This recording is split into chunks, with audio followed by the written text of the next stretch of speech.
What's up, fellas? This is Multeyemeteor playing Magic 2013 on the PC. I will be playing the Celestial Light deck against Goblin Gangland, and I hope to showcase that the Celestial Light deck is underappreciated and underused, underrated, and that it actually, when put together in a decent way, that it actually has a little bit of oomph in it. So yeah, big shout out to Duels community for letting me post my video here, and hope you enjoy. Okay, so I went ahead and re-recorded the audio just to do something different, because I also posted this as a live commentary on my own channel. But yeah, so I'm just browsing through the starting hand, and I kind of like it, but it's not really fast enough. I had hoped to have a one drop, something that can get the Pride Mate off to a running start. And he's playing goblins, as I suspected when I saw that his avatar was Krankos. So yeah, I just knew right away that I couldn't hold back with the Pride Mate to make sure that he wasn't going to take it out quickly. And although it's a weenie deck, it's an aggro deck. It really has a surprising amount of removal. So you have to be careful, especially if you put too many, like put all your eggs in a basket. You don't want to do that with Celestial Light, because you really need that synergy from the get-go. You really need to get off. And not necessarily early on in the match, except if you're playing a deck like Goblin Gangland, or if you're playing Peacekeepers, or even some of the green decks. But you definitely want to make sure that you don't that you don't overextend too quickly, and that you don't just cast all your creature spells too early, if there's a huge chance that they're going to be removed. And the removal in the Goblin deck is a point-based direct damage. So you want that Pride Mate to get as big as possible before you start before you start getting before your opponent gets a chance to remove it. But I didn't have much of a chance. I initially thought, well, just get the Pride Mate down on the table, just to make sure that there's at least a creature that can block in the worst case scenario, or in some situations keep some of the 1/1s back.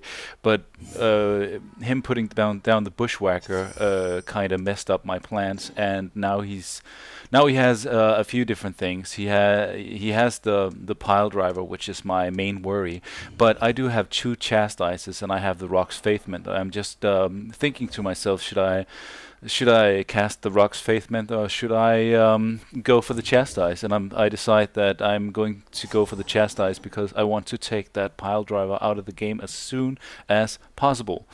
And that's really going to pay off, as you'll see. But then he he cast the Click Slither, and it doesn't mess up my plans at all. It just gives me another target for my Chastise. But I end up just trying to calculate what will he do if I block a creature which is kind of insignificant here.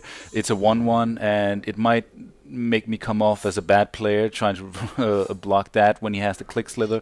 But I want to trick him. I want to put as much as possible into the Click Slither, and he doesn't. So I just decide that I want to get rid of the Pile Driver, so that I take 7 damage and gain 7 life, which is an even Steven, so to speak.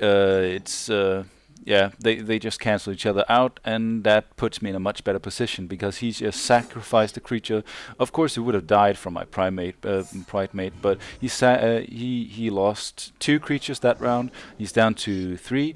His Click Slither is still a threat, but it's a significantly less threatening presence on the board.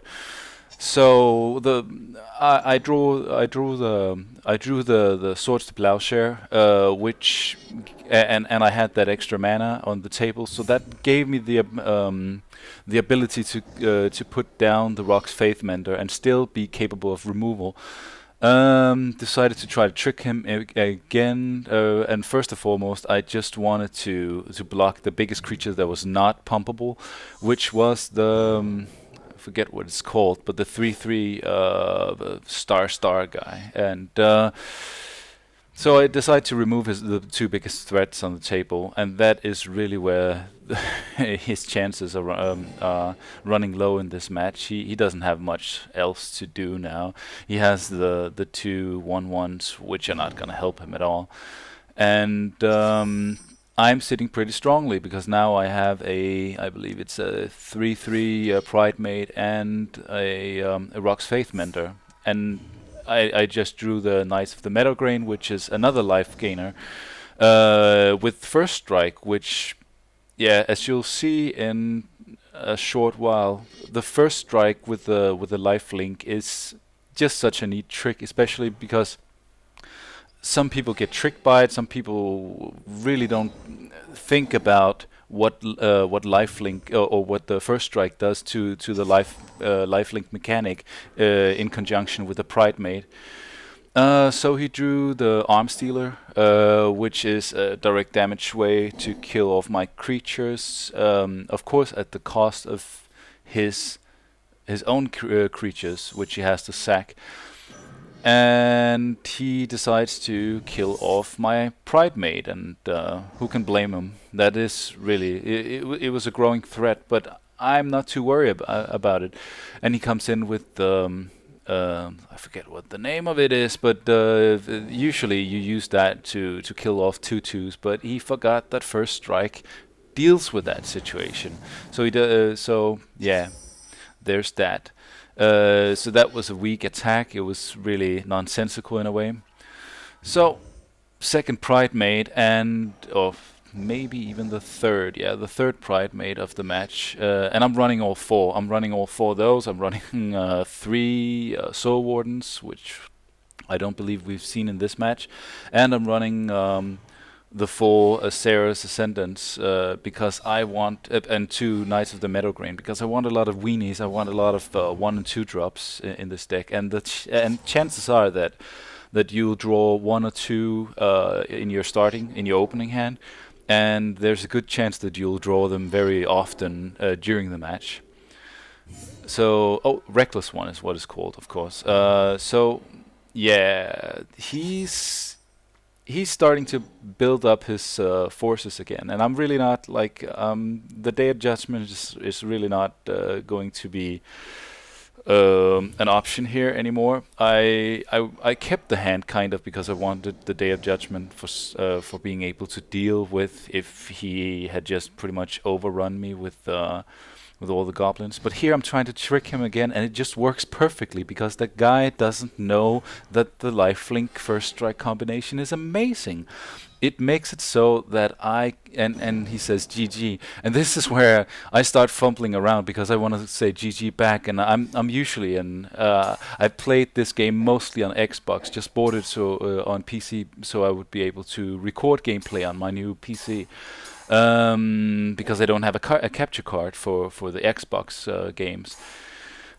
So you see me, sorry about that, but you'll see me fumbling and stumbling around to find out how to chat in game, and I end up not finding it. So after the match, I tell him and I let him know that I too thought it was GG, a good game.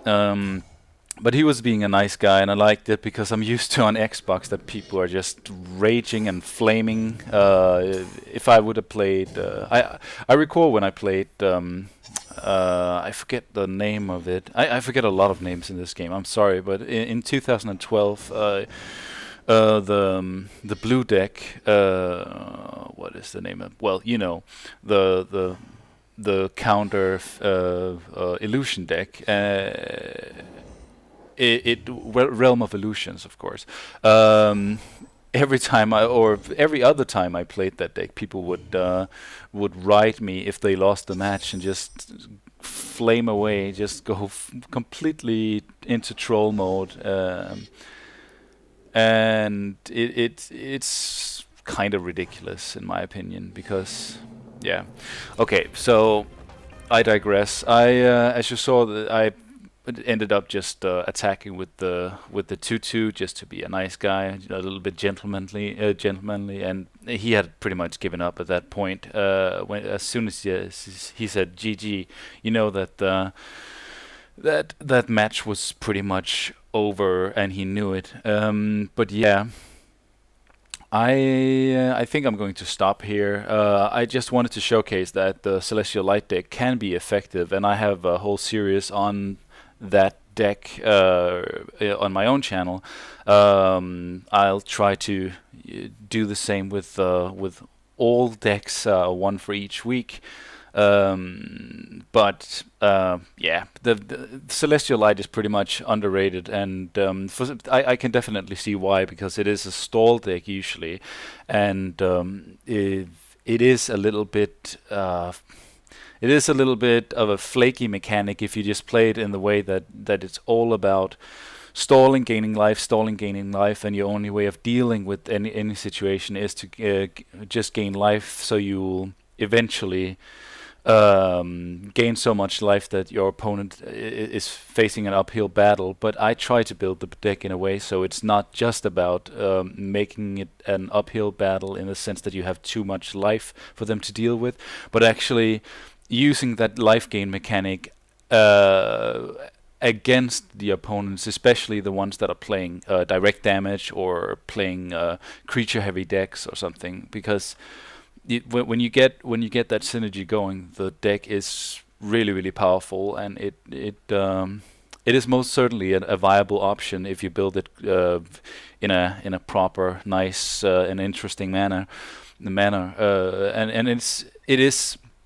There's not too many ways to do this, in my opinion. Even though that Wingspan TT from Top Tier Tactics, his deck, and the guy who obviously won the Duels community with this tournament with this deck, builds his deck slightly differently, but not very differently from my build. But yeah, thank you for watching, and adios.